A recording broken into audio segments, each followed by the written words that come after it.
And to complete the most significant news for this day, Y News continues. Here are the top stories. President Rodrigo Duterte is expected to deliver a nationwide address on Tuesday, September 11. However, presidential spokesperson Secretary Harry Roque says he cannot provide details on the content of the president's speech. So, iniengganyo po natin ang taong bayan na maging laging handa. Ayusin na po natin yung ating emergency kit sa ating mga pamamahay. Maghanda na po tayo ng tubig at dilata.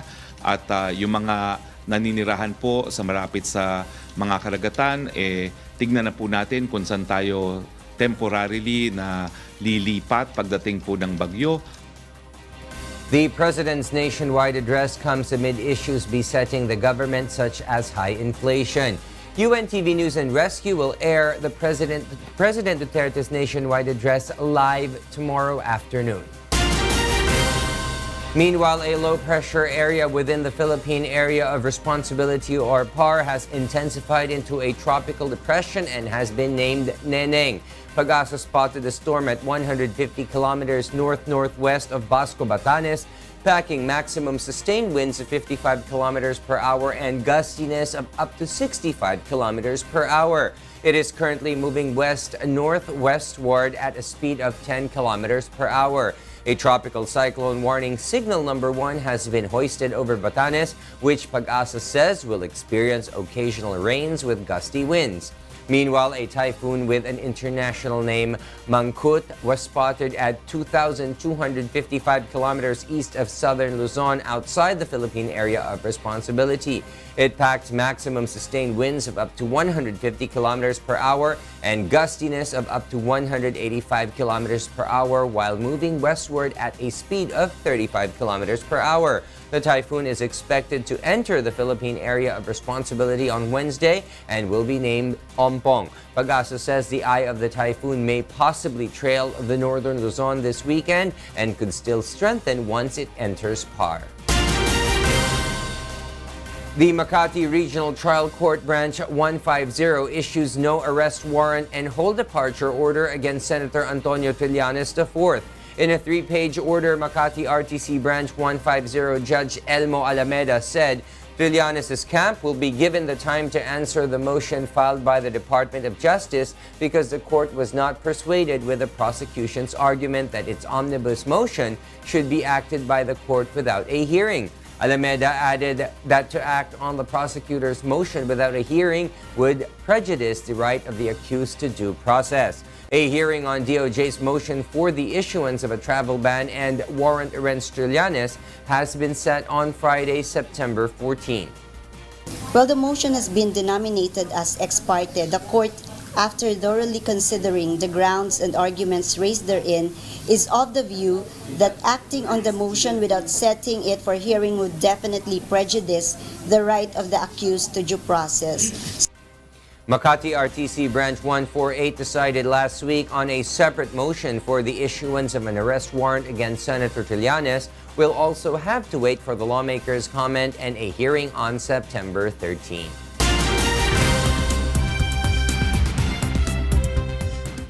And for the news abroad, here's Pauline Ompico live from Tokyo, Japan. Pauline, good evening. Good evening. Russian police detain hundreds of protesters at pension reform demonstrations across the country. Eileen Cerudo tells us why. Russian police have broken a protest across the country against the planned increase in the retirement age.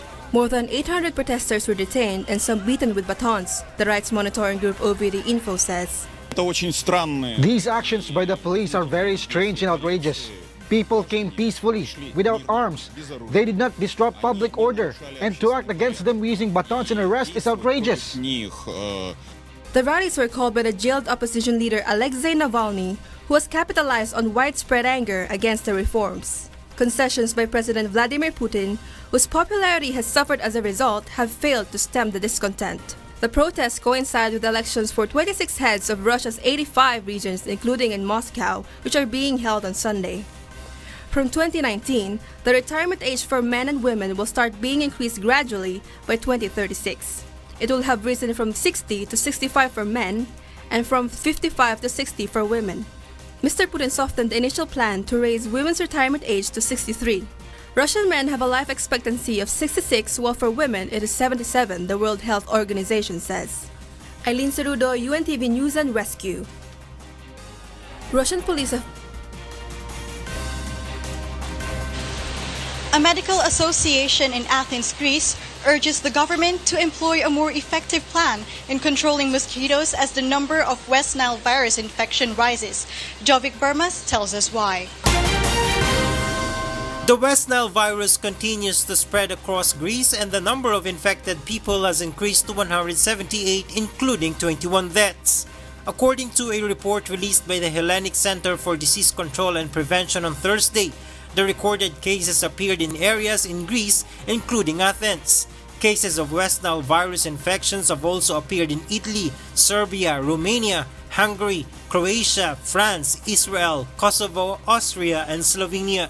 Given the continuous spread of the virus with the increasing number of infections and deaths, the Athens Medical Association suggested that it was related to the larger number of mosquitoes and therefore called for a more effective plan from the government to control them. The West Nile virus was first found in the northern region of Greece in 2010 and spread to other regions within the country in 2011. West Nile virus is a serious disease spread by mosquitoes. Infected people usually have symptoms such as headache, high fever, lethargy, coma, convulsions, and muscle weakness. Jovic Burmas, UNTV News and Rescue.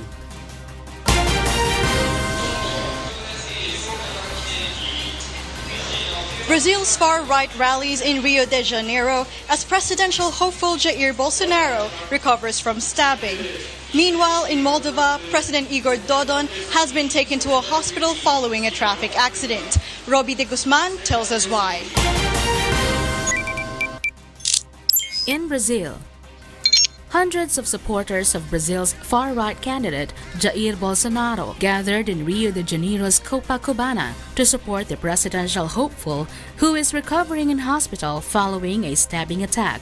Bolsonaro has for years angered many Brazilians with extreme statements on race, gender, and sexual preference, but is also seen by his many supporters as an outsider who could clean up a broken system. Bolsonaro could take 2 months to fully recover, affecting his campaign commitments ahead of the October 7 vote. Surveys consistently give Bolsonaro, a member of the Social Liberal Party, around 22% in simulated first-round votes. In Moldova, President Igor Dodon has been injured in a traffic accident northwest of the capital Chisinau. A lorry overtook a vehicle in wet weather near the town of Streseni and crashed into the presidential convoy. One of the cars in the convoy overturned. President Dodon was taken to hospital but suffered only scratches and bruises, officials say. The 43-year-old, an ally of Russia's Vladimir Putin, has led the former Soviet Republic since December 2016. And in Sweden, the Swedish general election has left the two main political blocs almost tied, with the anti-immigration party making gains on its previous results. With nearly all ballots counted, the governing center-left coalition is marginally ahead of its center-right alliance rivals, with around 40% each. The nationalist Sweden Democrats have won about 18% of the vote, up from 12.9% in the previous election. Both of the main blocs have refused to govern with the SD, although its leader said he was prepared to talk with all other parties. Robbie de Guzman, UNTV News and Rescue.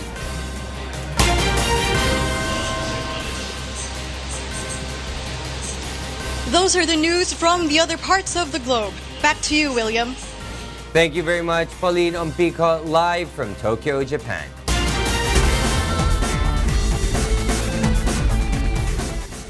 '16 Rio Olympic silver medalist and 2018 Asian Games gold medalist Heidelin Diaz is now preparing for the 2020 Tokyo Olympics. Diaz is positive that she would be able to garner another gold medal for the country. Mirasol Abogadil tells us why. Zamboangueños warmly welcomed the three athletes who returned to their city after their successful campaign in the 2018 Asian Games held in Indonesia. 2016 Rio Olympics silver medalist Hidilyn Diaz won the first gold medal for the country, while Jefferson Luon took bronze medal in pencatsilat and Yumir Marshall in boxing. The local government gave them cash incentives, 300,000 pesos for Diaz and 100,000 pesos each for Luon and Marshall. Gracias a todo. Ojalá soporto ustedes sa mga atleta kay un día amo sa dali honor ko natong syudad. Though she just came back from Indonesia, Diaz is now preparing for the 2020 Tokyo Olympics. Though Diaz needs to accomplish some things in order to qualify in the competition, she is confident that she would be able to win another gold medal for the Philippines. I need to compete 6 competition to qualify. Hopefully, I'm asking for your prayers na sana hindi ako mag-give up. Kasi alam niyo naman, yun ang destination ko. Yun ang direction ko, yun ang gusto ko, yung goal ko. Tokyo 2020, and gusto kong manalo. And alam niyo, ang journey mahirap. If she succeeds in the 2020 Olympics, the athlete could not say if she will retire from the sport. Hindi ko alam. Masakit sa isipin kung magre-retiro na ako kasi weightlifting is my life. Half of my life parang weightlifting na ang nagpapadefine sa akin. So, iniisip ko palang masakit na. Mirasol Abugadil, UNTV, News and Rescue, Philippines. Skateboarder Marjeline Didal inspires more Filipino skateboarders after she won a gold medal for women's street skateboarding in the recent Asian Games. Asher Kadapan Jr. tells us why.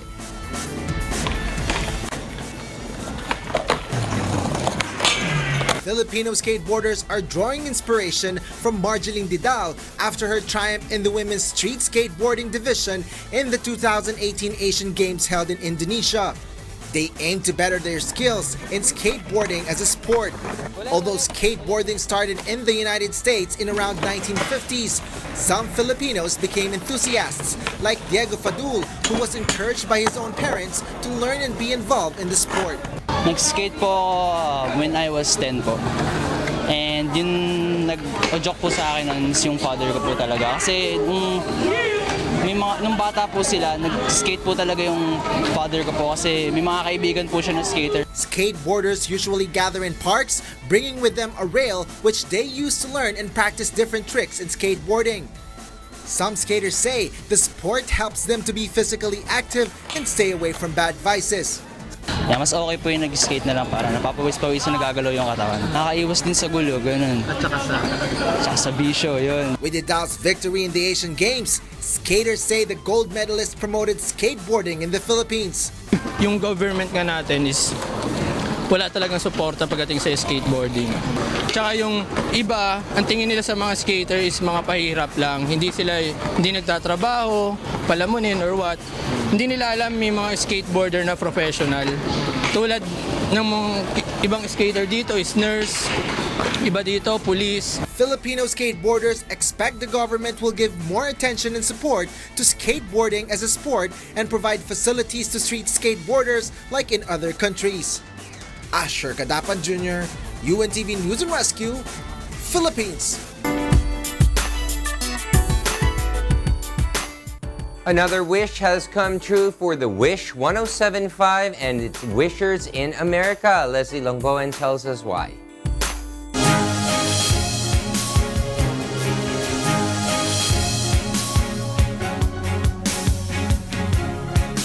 Ride, listen, subscribe, watch, wish.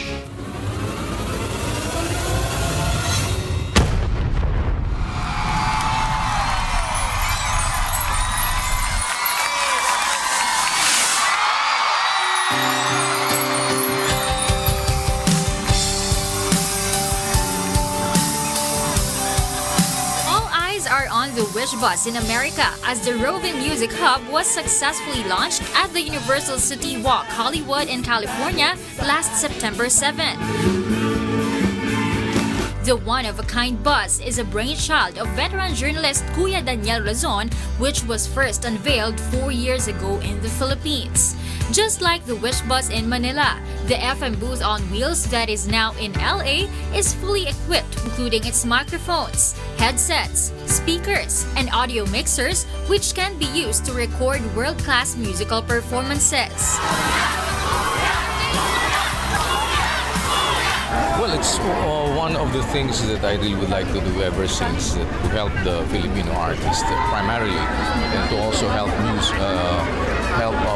Filipino citizens be able to reach out the globe and be able to showcase their talent anywhere, because we believe that the Filipinos are really good in music, and the kind of artistry that we have is something that is very remarkable. The Wish Bus serves as OPM artists' gateway to the world. Through the Wish 1075's YouTube channel, the world-class talent of OPM artists such as Morissette, Bugoy Drilon, and KZ Tandingan, among others, was exposed to the international community. Wish boasts of over 3.4 million subscribers and more than 1 billion views, making it the Philippines' leading FM YouTube channel. Hey Wishers, my name is Jelly Kiss. You're tuned into Wish 1075. Meanwhile, Jelly Kiss, the first jock who handled Wish FM's roadshow, also did not miss the chance to witness the historic launch. Nakakakilabot. Nakaka-hair-raising experience tong nangyari ngayong gabi. Parang kailan lang nung nag-launch kami sa World Trade Center. And now here we are! We made it in Hollywood. The launch of the very first Wish Bus abroad is a big leap for Wish 1075 as it continues to fulfill its promise to be the Filipino music talent's gateway to the world. Leslie Longboan, UNTV News and Rescue.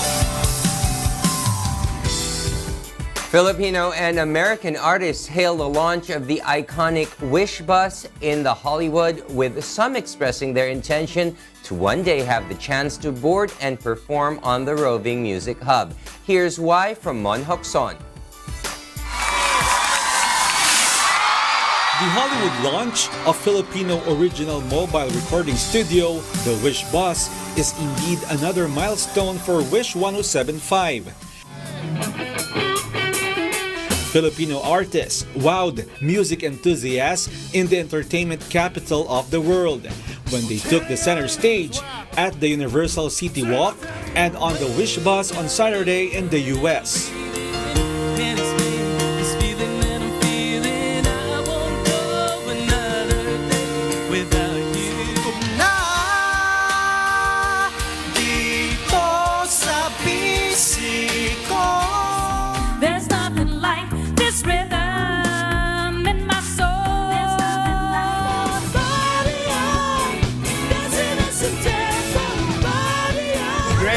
It's a great avenue for Filipino artists para makita tayo ng buong mundo.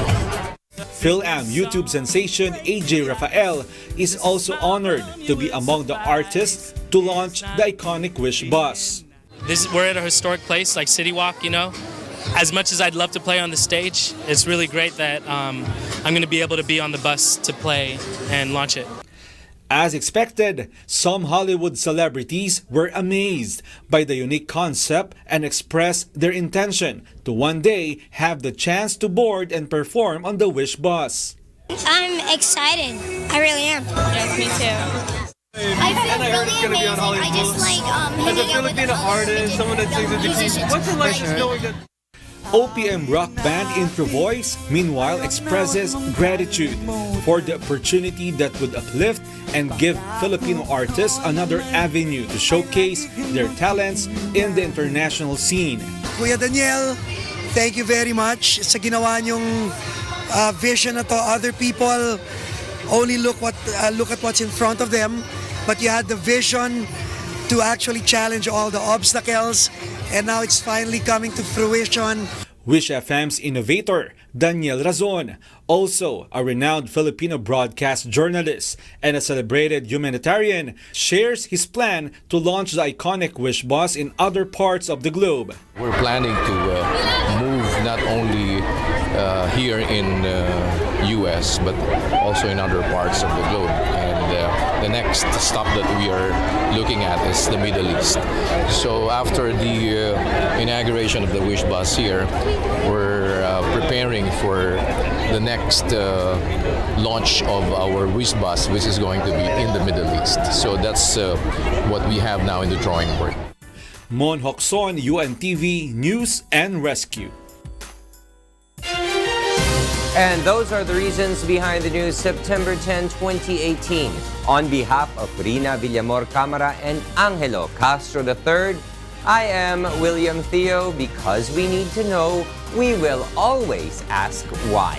Good evening.